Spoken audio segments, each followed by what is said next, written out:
آگاہ رہیں جوانان کہ شیعہ اس وقت موجود جمعیت میں شیعہ 3 طرح کے شیعہ ہیں، جو موٹی تقسیم ہے تشیع کی شیعہ کی، جو اچھی خاصی جمعیت پوری دنیا میں رکھتے ہیں۔ ایک جو تعداد میں سب سے زیادہ ہیں، اثنا عشری شیعہ ہیں، 12 امامی شیعہ، جن میں ہم اپنے آپ کو شمار کرتے ہیں کہ ہم 12 امامی شیعہ ہیں، یعنی وہ شیعہ جو علی علیہ السلام کو امام اول مانتے ہیں، اور پھر امام کی اولاد سے امام حسن و امام حسین علیہ السلام، اور امام حسین علیہ السلام کی اولاد سے پھر ائمہ دیگر کو مانتے ہیں، اور آخری امام مہدی علیہ السلام کو مانتے ہیں، اور انہیں امام موجود و امام غائب مانتے ہیں۔ یہ ایک جمعیت ہے شیعہ کی۔ تشیع سارا اثنا عشری میں منحصر نہیں ہے۔ ان کے بعد جو دوسری بڑی جماعت دنیا میں موجود ہے وہ ہیں شیعہ اسماعیلی شیعہ۔ یہ بھی شیعہ ہیں، بعض لوگ ہمارے معلوم نہیں کس بنیاد پر، جہالت ہے، نادانی ہے، ناواقفیت ہے، تعصب ہے، انہیں دور کر دیتے ہیں تشیع سے، اصلا شیعہ نہیں سمجھتے، بلکہ بعض تو کہتے ہیں یہ مسلمان نہیں ہیں۔ نہ، یہ شیعہ ہیں، شیعہ جماعت ہے، اور شیعہ مستقل جماعت ہے اثنا عشری کے مقابلے میں، لیکن ہیں شیعہ کے ارکان ان کے اندر پائے جاتے ہیں۔ یعنی وہ پہلی تقسیم مسلمانوں میں جو ہوئی، جس میں شیعہ علی و شیعہ عثمان، یہ پہلی تقسیم ہوئی تھی۔ اصل شیعہ کہلانا یہاں سے شروع ہوئے تھے، اس سے پہلے شیعہ کا لفظ عام استعمال میں، بول چال میں، لوگوں کی زبان پر ہر آدمی کو نہیں کہتے تھے، خواص میں رائج تھا۔ رسول اللہ صلی اللہ علیہ وآلہ وسلم نے علی و شیعتہ یہ فرمایا ہوا تھا، یہ رسول اللہ نے ذہنوں میں بات ڈالی ہوئی تھی، علی و علی کے شیعہ، لیکن عام لوگوں کی زبانوں پر یہ اصطلاح رائج نہیں ہوئی تھی۔ عام لوگوں کی زبانوں پر شیعہ علی کی اصطلاح تیسرے خلیفہ کے زمانے میں شروع ہوئی، اور خصوصاً ان کے قتل کے بعد شروع ہوئی، جب وہ بحران شامیوں نے کھڑا کیا، اور اس کے بعد ہر آدمی کو پوچھتے تھے کہ شیعہ تو من، کس کے شیعہ ہو تم؟ شیعہ تو من، کس کے شیعہ ہو بھائی؟ علی کے شیعہ ہو یا عثمان کے شیعہ ہو؟ تو وہ جواب دے دیتا تھا میں کس کا شیعہ ہوں۔ جیسے آج کل سیاسی جماعتیں ہیں، تو آپ پوچھ لیتے ہیں کس جماعت سے تعلق ہے، کس لیگ سے تعلق ہے، کس پارٹی سے تعلق ہے، تو آدمی بتا دیتا ہے میں فلاں جماعت سے ہوں، یا کوئی لوگو ہی لگایا ہوتا ہے، اسی سے پتہ چل جاتا ہے یہ فلاں جماعت کا ہے۔ یہ باقاعدہ عوام میں معاشرتی سطح پر اصطلاح اس وقت پھیلی ہے، شیعہ علی و شیعہ عثمان، تاریخی لحاظ سے، لیکن رسول اللہ صلی اللہ علیہ وآلہ وسلم نے اپنی حیات مبارکہ میں یہ لوگوں کے ذہنوں میں یہ بات ڈال دی تھی، علی و شیعتہ، علی و شیعہ علی، یعنی پیرو علی۔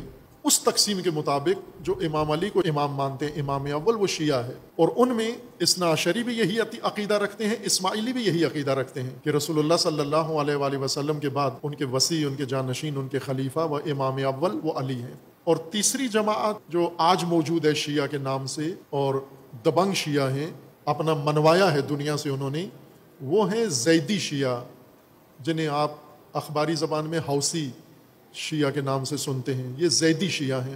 زیدی شیعہ کا مطلب یہ ہے کہ امام زین العابدین علیہ الصلوۃ والسلام کے دیگر فرزند امام باقر کے علاوہ حضرت زید کی امامت کے قائل ہیں یہ لوگ، اور پھر ان سے آگے ان کے اندر امامت کا سلسلہ جاری ہے، اور آج یمن میں ہیں۔ یہ بھی طاقتور رہے ہیں تاریخ میں، اور سیاسی طاقت، سماجی طاقت، اقتصادی طاقت، پھر ان کی طاقت سمٹتی گئی جب دوسرے سلسلے بڑھتے گئے، اور آخری جو ان کا گڑھ بنا وہ یمن ہے۔ آج بھی یمن میں ان کی حکومت ہے۔ 1960 سے پہلے آدھے یمن پر ان کی حکومت تھی، پھر بعد میں ان کا اتحاد ہوا آپس میں، اور اتحاد کے ذریعے سعودیہ نے مداخلت کر کے، عربوں نے ان کو کمزور کر کے اور موجودہ حالت میں پہنچا دیا، اور پھر انہوں نے اپنے حقوق کے حاصل کرنے کے لیے دوبارہ باقاعدہ دفاع کی اپنی سرزمین کا۔ اور جو ابھی جاری جنگ ہے، یہ سب زیدی شیعہ، حوثی شیعہ لڑ رہے ہیں، اور ان کے خلاف سعودیہ نے اور عرب دنیا نے اور ان کے اتحادیوں نے جنگ شروع کی ہوئی ہے۔ وہ طاقت کا اندازہ لگائیں آپ ان کی طاقت کا، کہ ایک گروپ ہے چھوٹا سا یمن کے اندر، اور ان کے مقابلے میں طاقتور ترین خطے کی سب سے سپر طاقتیں متحد ہو کر ان پر حملے کر رہے ہیں، لیکن 1 انچ جگہ ان کی ابھی تک حاصل نہیں کر سکے، نہ انہیں اپنی جگہ سے پیچھے ہٹا سکیں، بلکہ زیادہ قوی امکان ہے کہ ان کے سامنے تسلیم ہوں گے یہ آخرکار۔ اب یہ ان کی طاقت کی علامت ہے، یہ اتنے طاقتور ہیں یہ لوگ۔ بلکہ اگر ہم گزشتہ صدیاں، جو 12-14 صدیاں گزری ہیں مسلمانوں کی تاریخ میں، تو اثنا عشری کمزور حالت میں رہے ہیں سیاسی طور پر، اسماعیلی سب سے مضبوط رہے ہیں سیاسی طور پر، اور حکومتیں قائم کی ہیں، بڑی بڑی حکومتیں قائم کی ہیں، بڑے بڑی قلمرو پر حکومتیں قائم کی ہیں. جس طرح عثمانی خلافت رہی ہے، اسی طرح اسماعیلی خلافت اور طولانی مدت تک، صدیوں تک ان کی حکومتیں اور مضبوط حکومتیں رہی ہیں. اور انہوں نے جو حکومتیں قائم کر کے جو خدمات انجام دی ہیں، جو بڑے بڑے تعلیمی ادارے آج موجود ہیں، یہ ان کے بنائے ہوئے ہیں، جن میں سے ایک جامعۃ الازہر ہے مصر کا تعلیمی ادارہ، یہ ان کا بنایا ہوا ہے. اسی طرح وہ دانشگاہ جندی شاپور وہ ان کی بنائی ہوئی تھی، اور بہت سارے، یعنی علم کو انہوں نے پروان چڑھایا. فلاسفہ بڑے بڑے پیدا ہوئے. اخوان الصفا، معلوم نہیں کبھی سنا ہے یہ نام، نہیں سنا آپ نے، مطالعہ اگر کرتے ہیں تو. اخوان الصفا فلاسفہ کا ایک گروہ ہے، مجموعہ، گروپ آف فلاسفرز. انہوں نے اپنا نام پیش نہیں کیا. بس اوقات ہوتے ہیں نا، ہمیں یہ بھی پتہ ہے کہ مثلا ابن سینا فیلسوف ہیں، ابو نصر فارابی بہت بڑے فیلسوف ہیں، یہ شخصیات اپنے نام سے معروف ہیں. اخوان الصفا اسی سطح کے بڑے فلاسفہ تھے، لیکن وہ اپنی اخلاقیات کی وجہ سے، اپنی تربیت کی، مذہبی تربیت کی وجہ سے اپنا نام متعارف نہیں کرواتے تھے، خود نمائی نہیں کرتے تھے. لہٰذا انہوں نے گروپ کی شکل میں سارا کام کیا، اور ان کے تحقیقی رسالے ابھی بھی کتابیں موجود ہیں جن پر باقاعدہ ریسرچ ہوتی ہے اخوان الصفا کے نام سے. یہ سارے اسماعیلی تھے یہ. اور اس طرح ان کی علمی خدمات بھرپور ہیں، اور باقی ان کے ترقی کے کام، تعمیرات کے کام ان کے فراوان ہیں. اور ان کے بارے میں متضاد آراء ہیں. دوسری طرف سے یہ بھی لکھا ہے کہ ظالمانہ ترین حکومتیں بھی انہوں نے قائم کی، لیکن اس بات سمجھ میں آتی ہے کہ کچھ پروپیگنڈا بھی ہے ان میں بدنام کرنے کے لیے ان کو، ان کی حکومتوں کو یا ان کے نظام کو، جس میں ان کے سب سے بڑا جو مقتدر حاکم گزرا ہے حسن الصبا، اس کے بارے میں جو متضاد آراء ظاہر کی گئی ہیں. لیکن وہ بہت مقتدر انسان تھا اور اس نے حکومت قائم کی. ایسی حکومت اثنا عشری نے کبھی بھی قائم نہیں کی، نہیں ہو سکی ان سے. چھوٹی چھوٹی کرتے تھے، چھوٹی آبادیوں میں، کسی خاص علاقے میں، کسی موقت طور پر، لیکن پھر آگے چلتی نہیں تھی وہ حکومت. انہوں نے بڑی حکومتیں اور بڑے عرصے تک قائم. خوب شیعہ اثنا عشری حکومت ایران میں ہے، اور یہ جو 40 سال پہلے، 42 سال پہلے 1979 میں قائم ہوئی ہے. اس سے پہلے شیعہ اثنا عشری میں حکومت نہیں تھی. اس کی کئی وجوہات ہیں. امامت کے یہ 3 بڑے مدعی لوگ ہیں، یہ 3 شیعہ جمعیتیں ہیں. تینوں، وہ پہلا معیار جو تشیع کا تھا تاریخ میں، کہ جن کے پہلے امام علی ہیں، یہ تینوں وہی ہیں، پہلا امام علی کو مانتے ہیں. پھر آگے چل کے شاخیں تشیع میں بنتی گئیں، اور کئی شاخیں بنی اور ختم ہو گئیں تاریخ میں، جن کا ذکر تاریخ میں موجود ہے، لیکن آج ان کا پیروکار کوئی موجود نہیں ہے. لیکن کچھ ایسی بنی جو ختم نہیں ہوئی، انہیں ختم کیا گیا، کوشش کی گئی لیکن ختم نہیں ہوئی. جن میں سے یہ 3 بڑی جمعیتیں اثنا عشری سب سے زیادہ ہیں آج جمعیت کے لحاظ سے، اور ان کے بعد اسماعیلی ہیں، اور پھر زیدی ہیں، اور پوری تاریخ ہے بھرپور ان کی. یہ شیعہ آگاہی ہونی چاہیے ہمارے عزیزوں کو، جوانوں کو، مومنین کو. ان تینوں کے ہاں امامت کا تصور ہے. تینوں امامت ہی کی وجہ سے شیعہ کہلاتے ہیں. اگر امامت کو چھوڑ دیں تو پھر شیعہ کہلانے کا استحقاق نہیں رکھتے. شیعہ وہی کہلاتا ہے جو امامت کے نظریے کا معتقد ہے کہ رسول اللہ صلی اللہ علیہ وآلہ وسلم کے نائبین و جانشین آئمہ ہیں، امامت کے عہدیدار ہیں، جنہیں رسول اللہ صلی اللہ علیہ وآلہ وسلم کے بتائے ہوئے راستے کے مطابق امامت حاصل ہے، اللہ کی طرف سے جن کو امامت حاصل ہے. اور تینوں کے اندر امامت کا دلچسپ سفر ہے. اثنا عشری کے اندر بھی امامت کی ایک تصویر و تفسیر پائی جاتی ہے. اسماعیلیہ کے اندر بھی امامت کی ایک تصویر و تفسیر پائی جاتی ہے. زیدیہ کے اندر بھی امامت کی ایک تصویر و تفسیر پائی جاتی ہے. اور تینوں کے ہم مختلف ہے. تینوں میں امامت کا معیار، امامت کی شرائط، امامت کا انداز، امامت کا نظام ایک دوسرے سے مختلف ہے. اصل نام میں شریک ہیں لیکن تفصیلات میں، جزیات میں ایک دوسرے سے مختلف ہو جاتے ہیں. اور یہ جو اختلاف ہے یہ ان کی علمی کتابوں کے اندر، ان کے جید علماء، ان کے بزرگان، ان کے جو فقہاء اور بزرگان ہیں ان کی طرف سے بیان کیا گیا، نہ ان کے غیر ذمہ دار یا ذاکرین یا خطباء جو کچھ اظہار کرتے ہیں وہ دین نہیں سمجھا جاتا. یہ ذہن میں رکھ لیں، علماء، مستند علماء کی بات کو مذہبی نظریہ سمجھا جاتا ہے. مستند علماء، غیر مستند علماء کی غیر مستند بات، اسے مذہب نہیں سمجھا جاتا، وہ دین نہیں سمجھا جاتا. اسے کوئی بھی دین سمجھ کر نہ عمل کرے نہ رد عمل کرے.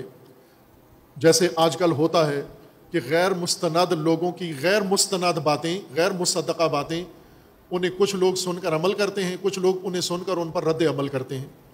جیسے اہل سنت کا بھی رد عمل دکھاتے ہیں. کن باتوں پر؟ غیر مستند لوگوں کی غیر مصدقہ باتوں پر. تو یہ تو مذہب نہیں بیان کر رہا، ایک اپنی رائے بیان کر رہا ہے، یا اپنی نوکری کر رہا ہے، اپنی دیہڑی لگا رہا ہے، اس نے طے کی ہوئی ہے فیس اور اس کی وصولی کے لیے اپنا ٹائم پورا کر رہا ہے. مذہب اس نے نہ پڑھا ہوا ہے، نہ اسے معلوم ہے، نہ یہ مذہب کا ترجمان ہے. جو مستند علماء ہیں، کتابیں، مستند کتابیں اور مستند علماء، اور تینوں سلسلے، تینوں فرقے تشیع کے، اثنا عشری، اسماعیلی اور زیدی، ان کی مستند کتابیں ہیں، ان کے مستند علماء ہیں، ان کے مستند فقہاء ہیں، ان کے متکلمین ہیں، اور ان کے بڑی جید شخصیات ہیں. خصوصاً علمی تبحر میں اسماعیلی سب سے قوی ہیں. اسماعیلی علمی تبحر سب سے زیادہ ہے ان کا. بہت سارے علماء جو آج شیعہ کہلاتے ہیں، ان کے بارے میں کہ یہ اسماعیلی شیعہ ہیں، اصل میں یہ اثنا عشری نہیں تھے، لیکن چونکہ معروف زیادہ ہو گئے اس لیے اثنا عشری شمار ہونے لگے. یہ اسماعیلی شیعہ تھے. یہ جیسے ابن سینا، یہ معروف شیعہ فلاسفہ میں سے تھے، لیکن یہ تاریخ کے شواہد کے مطابق یہ اسماعیلی شیعہ تھے. یہ جیسے قائد اعظم محمد علی جناح، یہ اسماعیلی شیعہ تھے. ان کے بارے میں کہ بعد میں اثنا عشری ہو گئے تھے، یہ بعد میں ثبوت دیے گئے ہیں، لیکن جو موروثی طور پر ان کو مذہب تھا، یہ اسماعیلی شیعہ تھے. اسماعیلی شیعہ خاندان میں پیدا ہوئے تھے، بعد میں البتہ ہوئے اثنا عشری. اس طرح کے شخصیات فراوان ہیں. ان کے ہاں جو بہت اہم بات ہے، امامت کا تصور ہے، بہت اہم ہے. ان دونوں کے ہاں، اسماعیلی اور زیدی شیعہ کے ہاں، امامت میں وقفہ نہیں ہے. امام علی علیہ السلام تینوں کے پہلے امام ہیں، پھر اس کے بعد امامت کا سلسلہ شروع ہوتا ہے. امام زین العابدین علیہ السلام پر تینوں متفق ہیں. وہاں سے آگے اثنا عشری اور اسماعیلی الگ ہو جاتے ہیں، زیدی الگ ہو جاتے ہیں. زیدی حضرت زید کی امامت کے قائل ہو جاتے ہیں، لیکن اثنا عشری اور اسماعیلی ابھی الگ نہیں ہوئے، ابھی ساتھ ساتھ آ رہے ہیں. اس وقت تک دو نہیں تھے، ایک ہی تھے. امام جعفر صادق علیہ الصلوۃ والسلام کی شہادت تک، وہاں تک یہ ایک ہی اثنا عشری تھے. لیکن یہاں آ کر اسماعیلی امام صادق علیہ السلام کے فرزند اسماعیل کی امامت کے قائل ہو گئے، اور اثنا عشری امام موسیٰ کاظم علیہ السلام کی امامت کے قائل ہو گئے. یہاں سے دو شاخیں اور بن گئیں. لیکن زیدی جب اثنا عشری سے جدا ہوئے، حضرت زید کی امامت کے قائل ہوئے. ان کے پانچویں امام زید ہیں، زید بن علی. پھر اس کے بعد امامت ختم نہیں، رکی نہیں، وقفہ نہیں آیا امامت کا، مسلسل امامت کا موجود ہے. امام حاضر، امام زندہ، امام حی، اور ہر نسل ان کی امام کے ساتھ رہی ہے اور امام رہا ہے ان کا. اور پھر انہوں نے بیان بھی کیا کہ امام کون ہوگا، کیسا ہوگا، کس طرح سے امامت کرے گا، لوگوں کا امام سے کیا تعلق ہوگا. اور یہ انہوں نے سلسلہ قائم رکھا ہے، ابھی تک قائم ہے ان کا سلسلہ، ابھی بھی اسی نظریے کے قائل ہیں. اور اسماعیلی جب حضرت اسماعیل کے قائل ہوئے، امام موسیٰ کاظم علیہ السلام کی امامت کو نہیں مانا، تو اس امامت کے بعد ان کے ہاں بھی امامت رکی نہیں، وقفہ نہیں آیا، مسلسل امام موجود ہے، آج تک موجود ہے. پھر ان کے بھی آگے فرقے بنے، چھوٹے چھوٹے شاخیں بنی، لیکن جو بھی شاخ بنی امامت تسلسل کے ساتھ جاری رہی اور آج تک جاری ہے اور موجود ہے. اثنا عشری میں امامت کا سلسلہ 12ویں امام تک جاتا ہے، اور پھر اس کے بعد غیبت شروع ہو جاتی ہے. یعنی جو امام موجود ہیں وہ لوگوں سے غائب ہو جاتے ہیں، دور ہو جاتے ہیں، لوگ اپنے امام سے محروم ہو جاتے ہیں، وقفہ آ جاتا ہے. امام لوگوں کے اندر نہیں ہے، لوگ امام تک دسترسی نہیں رکھتے. ان کے ہاں یہ اب پیچیدگی پیدا ہو جاتی ہے اثنا عشری کے ہاں. اور طولانی ترین عرصہ اثنا عشری کا یہی 1200 سال اسی غیبت کے زمانے میں گزرتے ہیں. 250 سال، 260 سال تک شیعہ امام حاضر کے ساتھ ہیں اثنا عشری. پھر اس کے بعد امام غائب کا عرصہ شروع ہو جاتا ہے. اب دوران غیبت میں امامت کا کیسے سلسلہ جاری ہے؟ آپ کو یاد ہوگا یہی اسی سال جو گزرا ہے رجب، پچھلا سال، بلکہ اب تو محرم سے نیا سال شروع ہو گیا ہے.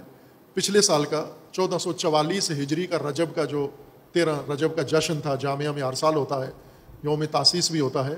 گلگت سے ایک چند افراد آئے، لیکن ان میں سے ایک معلم تھے ظاہراً، وہ آئے اسی لیے دوسرے دوستوں کے ساتھ کہ میں نے پوچھنا ہے. میرا کہہ رہے تھے کہ آغا صاحب سے کچھ میں نے سوال کرنے ہیں، تو انہوں نے کیے آ کر، اور یہی آ کے سوال کیا. کہا کہ ہم تو امام حاضر کے قائل ہیں اور امام حاضر ہونا چاہیے. آپ امام حاضر کے بغیر 1200 سال سے کیسے امامت کا تسلسل کیسے قائم کیے ہوئے ہیں؟ کیا بات ہمیں سمجھائیں کس طرح سے یہ ہو سکتا ہے، ممکن ہے؟ تو میں نے ان کی بات کی تصدیق کی کہ بہت سنجیدہ سوال ہے، بہت اہم سوال ہے، اور جتنی مصروفیت میری بھی تھی تو میں مختصر سا ان کو جواب دیا. اور پھر اس کا کسی مجلس میں میں نے تذکرہ بھی کیا کہ یہ بہت اہم مطلب ہے جو اس برادر نے آ کر یہاں پر سوال اٹھایا. کہا میں یہ گلگت میں اپنے شیعہ اثنا عشری سے سوال کرتا ہوں، وہ ناراض ہو جاتے ہیں، اور اپنے جو ہمارے اسماعیلی ہیں وہ مجھے منع کرتے ہیں کہ تم مارے جاؤ گے، یہ فرقہ وارانہ باتیں کرتے ہو ان کے عقائد کے بارے میں. کیوں؟ میں نے کہا یہ تو بہت بنیادی سوال ہے، یہ تو پوچھا کرو آپ سب سے سوال، اور یہ سوال کا جواب ہونا چاہیے ہمارے پاس کہ وہ دو جو سلسلے ہیں ان میں امامت تسلسل سے جاری ہے، لیکن یہ جو سلسلہ ہے اس میں امامت کس طرح سے تسلسل قائم ہے، ہر نسل کو امام کیسے میسر ہے، تو یہ جواب ان کا ہونا چاہیے.